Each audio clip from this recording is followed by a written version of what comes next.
안녕하세요. 슈퍼브레인 이상복입니다. 자, 이 시간에는 내연기관의 성능에 대해서 보도록 하겠습니다. 여기선 간단하게 어떤 것들이 있는지 그런 정도만 한번 짚어 넘어가도록 하겠습니다. 자, 먼저요. 우리가 가솔린 엔진의 사행정 기관에 대해서 보도록 하겠습니다. 사행정 기관은 이제 행정이라고 하는 거 말씀을 드렸죠. 행정이라고 하는 게 여기 최대한 밀려났을 때부터 최대한 들어갔을 때 그 거리를 갖다가 우리는 행정거리다, 행정이다 라고 이야기를 한다 그랬죠. 자, 그래서 그 행정이 4번, 한 사이클 동안 4번 있다는 얘기입니다. 밀려나고 들어오고 밀려나고 들어오고 이 행정이 4번 있다라고 하는 얘기고요.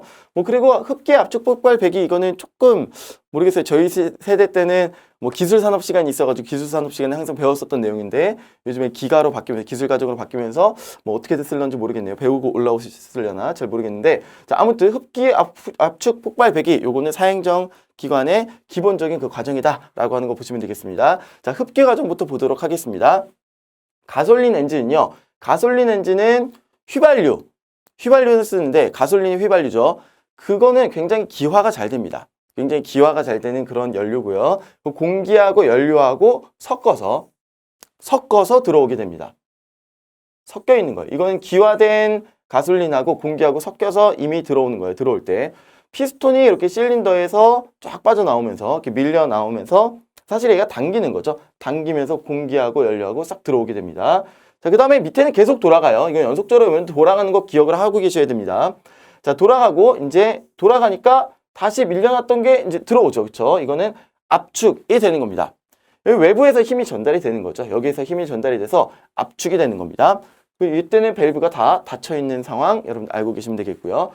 거의 다 압축이 됐을 쯤에 여기에서 스파크 플러그에서 여기로 탁 이제 불을 켜주는 거죠.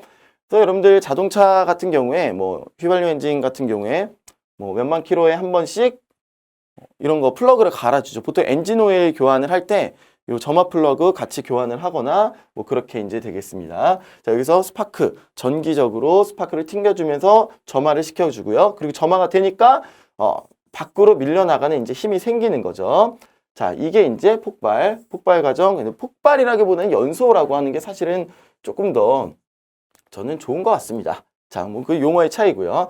자, 그 다음에 영어로 보통 파워라고 하고요. 그 다음에 이렇게 이제 밀려나면서 다시 들어올 때는 이 밸브가 열립니다. 이 밸브가 열리도록 장치를 해주고 이게 올라가면서 배기가스가 빠져나가게 그래서 다시 처음 상태로 돌아와주게 이렇게 만들어주는 흡기, 압축, 연소, 배기 과정이 되겠습니다. 이게 가솔린 엔진의 사행정 기관입니다. 자, 다음은 GDI 엔진 먼저 보도록 하겠습니다. 최근에 이제 GDI 엔진 이게 좀 많이 등장을 하고 있는데요. 자, 이거는 공기하고 연료하고 같이 섞여서 들어오는 게 아니고 공기 따로, 연료 따로 이렇게 분사를 해주는 겁니다. 보면은 이렇게 생긴 거, 이렇게 생긴 게 바로 연료 분사기가 되겠습니다. 퓨얼 인젝터, 연료 분사기가 되겠습니다. 자, 이게 연료 분사기에서 바로 그냥 쏴주는 거죠. 원래는 이제 기화기에서 연료하고 공기하고 이제 혼합을 시켜가지고 그게 이제 들어왔다라고 한다 그러면은 이거는 직접 분사를 한다. 그래서 직분사. 그래서 어딨나요? 다이렉트 인젝션, 가솔린을 직접 분사를 하는 방식이다라고 이렇게 되어 있습니다. 이렇게 하면은 좀 조기 착화의 염려가 없고 너킹의 염려가 없고 그런 장점이 있다고 합니다. 단점도 있고 장점도 있는데 최근에는 이제 단점들을 여러 가지 오염물질이 계속 낀다든지 카본이 이제 계속 낀대요. 그런 것들을 이제 많이 해결을 한 상태이고요. 그래서 그런 단점들을 많이 보완을 해서 장점을 극대화시켜서 자동차에 다 적용을 하고 있는 거죠. 여기서도 사행정은 똑같습니다. 인테이크, 흡기, 그리고 압축, 연소, 배기 이거는 똑같은 과정이 되겠습니다. 자, 다음은요. 디젤 기관 보도록 하겠습니다. 자, 디젤은요. 공기가 들어올 때 이때 공기만 들어옵니다. 네, 공기만 들어오게 되어 있습니다. 자, 그리고 이제 압축이 되죠. 네, 압축이 되는데 그때 압축이 되는 이 과정 중에서 여기에서 연료가 들어오게 됩니다. 네, 디젤 엔진에 연료가 이렇게 들어오게 되고요. 그리고 다 이제 압축이 되고 나서 전기적으로 사실 여기에 여기가 전기적으로 뭔가 튀어나오는 것처럼 보이고 있는데 사실 여기에서 전기적으로 불을 붙여주면서 이제 거의 나오는 힘은 이게 폭발을 하면서 밀려 나오게 되어 있습니다. 그래서 거의 정압 과정으로 등압 과정으로 이렇게 밀려 나오게 되어 있다라고 하는 거고요. 연소 과정, 그 다음에 배기 과정 이렇게 되어 있습니다. 그래서 굉장히 뭐 작은 차이입니다. 작은 차이인데 이게 성능적으로나 아니면은 그 연료가 가지고 있는 특성 때문에 가솔린은 빨리 불이 붙고 그리고 이제 디젤 같은 게 조금 천천히 그거보다는 천천히 이렇게 불이 붙고 하는 거죠. 그렇게 이제 조금 다르다라고 하는 거. 아주 작은 차이 때문에 성능 해석도 달라지고 설계도 달라지고 부수적인 장치들도 사실 굉장히 많이 달라지게 되어 있습니다. 자, 이행정기관입니다. 이행정기관 조금 더 작은 규모의 사이클, 그러니까 뭐 오토바이라든지 그런 데서 이행정기관을 많이 사용을 하고 있습니다. 여기서는요, 자, 이렇게 이제 들어올 때 공기가 들어오고 여기에서는 공기를 계속 불어주고 있는 상황이 됩니다. 뭐 이런 게 있어서 계속 공기가 들어와주고 있는 상황이에요.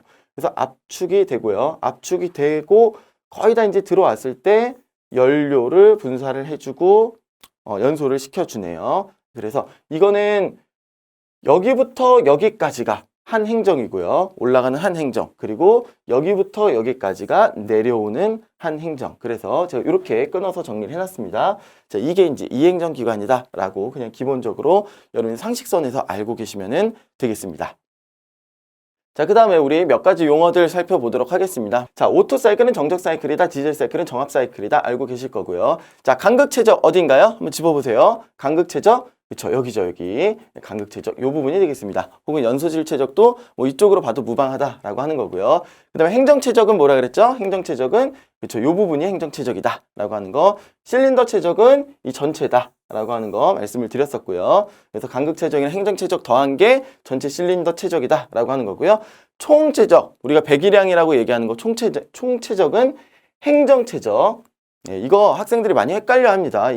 이거를 실린더 최적하고 행정 최적하고 많이 헷갈려요. 행정 최적 곱하기 실린더 기통수가 이게 총 최적 배기량이다. 우리가 배기량 뭐 1600cc다 뭐 이런 식으로 얘기한다 그랬죠. 자, 그 다음에 압축비 보도록 하겠습니다. 압축비 V2분의 V1이다 라고 하는 거, 이 정도로 용어 정리하고 넘어가고요. 자, 다음에 우리 사점이라고 하는 게 있습니다. 보통 데드 센터 아니면 데드 포인트라고 이야기를 합니다. 자, 사점이 뭐냐면은 자, 피스톤의 속도가 0이 되는 지점이에요. 그러니까 이게 피스톤이 계속 올라갔다가 내려갔다 하는데 딱 올라가서 내려오기 시작하기 그 직전까지는 거의 속도가 0이 돼 있죠. 딱 멈춘 지점을 우리가 사점이라고 이야기를 합니다. 그래서 올라갔을 때의 사점이 상사점, 내려왔을 때의 사점이 하사점 이렇게 얘기를 하고요. 뭐 TDC다, BDC다 이렇게 약자로 이야기를 하기도 합니다. 자, 그리고 스트로크 보통 이제 S라고 하는 그 이동거리 아니면 L이라고 표현을 하기도 하고요. 상사점에서부터 하사점까지 그 이동하는 그 거리를 갖다가 우리가 행정 아니면 행정거리라고 이야기를 하고요. 그리고 부피는 행정부피라고 이야기를 합니다. 자, 1행정 동안 크랭크축, 이 밑에 있는 크랭크축 있죠?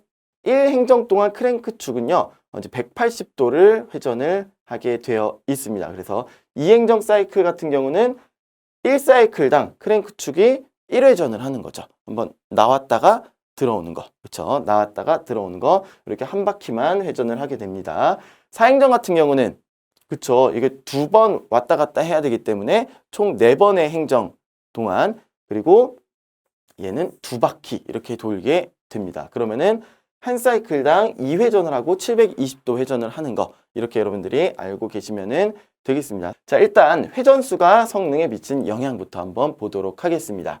자, 보통 우리가 자동차를 운전하면서 간다라고 했을 때 그 운전 계기판에 보시면은 몇천 RPM, 몇천 RPM, 몇천 RPM 이렇게 써 있어요. 보통 뭐 2000 RPM, 3000 RPM 조금 더 밟고 가면은 뭐 4000 RPM 이렇게 올라가는데 그래서 뭐 막 7000, 8000 이렇게 되면 굉장히 막 우왕 하고 가는 거죠. 그렇죠? 그래서 RPM이 표시가 되어 있는데 자, RPM이 높으면 높을수록 출력, 토크, 연료 소비율 이런 거 어떻게 되는지 한번 보도록 하겠습니다. 자, 일단 여기 보시면은 가로축이 이제 RPM이요. RPM이 높아지면 높아질수록 파워 있죠. 출력 파워. 네, 출력 파워는 어떻게 되느냐? 보통 이제 파워는 우리가 간단하게 생각할 때는 뭐예요? 파워는 FV죠. 그렇죠? FV. 네. 파워는 FV라고 보실 수도 있고 아니면은 토크 곱하기 각속도 이렇게 봐주실 수도 있겠습니다. 그러니까 RPM이 높아지면 높아질수록 출력이 커집니다. 이런 거 확인을 하실 수가 있겠고요.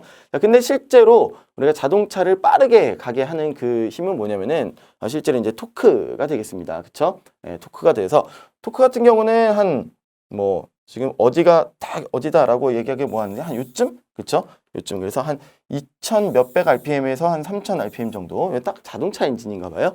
예, 뭐 자동차 엔진 최대 토크는 요쯤에서 이제 형성이 된다. 그래서 아무튼 최대 토크다라고 하는 거는 실제로 그 바퀴에 전달이 되는 그 힘이 언제가 가장 좋으냐라고 하는 얘기가 됩니다. 그래서 보통 최대 토크는 운전할 때 좀 부담이 없을 정도 막 내가 되게 세게 밟고 막 이게 그런 느낌이 나면 굉장히 많이 밟아야 내 차는 잘 나가는구나 이런 느낌이 들죠. 근데 보통 이제 낮은 RPM에서 좀 조용한데도 이렇게 잘 나간다는 느낌이 들면 좀 운전자가 부담이 덜하죠. 네, 그래서 이런 게 잘 팔린답니다. 우리나라에선. 그래서 이 정도의 최대 토크, 그러니까 RPM이 형성이 되어 있다라고 하는 거 알아두시면 되겠고요.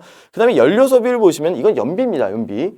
그러니까 연료를 얼만큼 소비하느냐입니다. 자, 일단 여기에서 RPM에 따라서 연료를 지금 시간당 얼마큼을 쓰느냐 요것만 보시면은 자, 요것도 대충 요거하고 맞춰서 이렇게 이제 설계를 하게 되는 거죠. 그래서 최대 토크일 때 연료도 적게 먹게 이런 식으로 설계를 또 하게 되는 겁니다. 자, 회전 운동에서의 동력은 그쵸, 토크 곱하기 오메가 이렇게 설명을 드렸었죠. 굉장히 앞에 부분에 했었던 거 혹시 기억나시나요? 네, 다시 한번 정리해 드릴게요. T는 이건 토크입니다. 토크는 뭐냐면은 힘 곱하기 이제 팔 길이, 회전 반경이 되겠습니다. 원래는 회전 반경 앞에다 써야 되는데 요거 잠깐 지워볼까요? 회전 반경을 보통 앞에다가 씁니다. 이렇게 해서 뭐 사실 벡터 곱입니다. 벡터 곱. 그래서 토크 곱하기 오메가. 오메가는 이제 각속도, 회전 속도입니다. 근데 회전 속도 우리가 보통 일반적으로 RPM을 보통 지시를 하는데 RPM이 나타나는데 계기판에도 RPM 나타나고 우리가 보통 얘기할 때도 RPM이라고 얘기를 하는데 요거를 보통 라디안 퍼 세크로 고쳐 주셔야 이게 수식으로 들어왔을 때 단위가 차원이 맞는다는 얘기입니다. 그래서 출력과 토크와 연료 소비율이 RPM이 달라지면 얘네들도 달라진다라고 하는 거 기억을 해두시면 되겠습니다.